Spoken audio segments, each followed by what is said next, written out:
Thank you, Mr. Chairman. Well, General, last weekend I was in the Ukraine and was observing their training.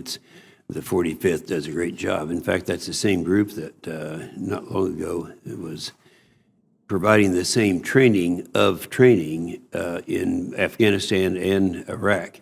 And so they're going to be there for a year long. And you know, I watched that, and there's really an art to that, and they're doing a great job because most people think that they're there to train the Ukrainians or wherever they're stationed, but they're really to train them to train the others, and there's a big difference. So I want you to know that there's really doing a good job. Then right during the parliamentary elections, 2014, I was with Poroshenko in the crowd, when, of course, they had that huge success. The first time in 96 years, no communists is in the parliament there. And so, as you know, it became very controversial when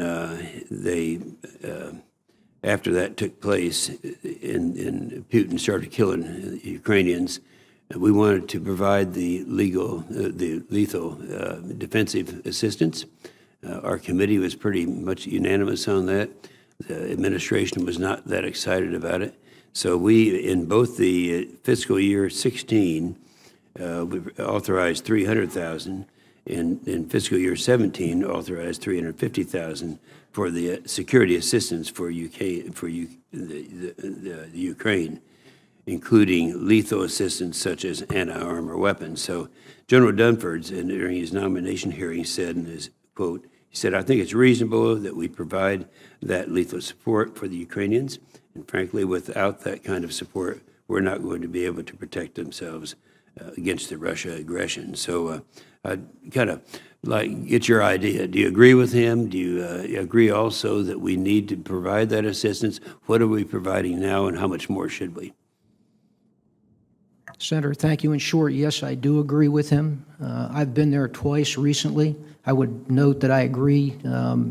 The Guard is doing a very good job there, and an important one in their training relationship with the Ukrainians. In terms of lethal support, the Ukrainians are in a very tough fight, which you saw.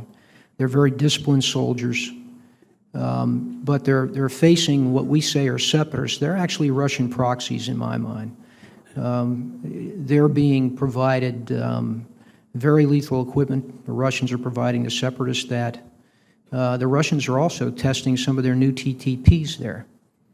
So, you know, we need to reinforce the Ukrainian military as much as we can and provide them the best opportunity to fight what is a very lethal Russian proxy at this point.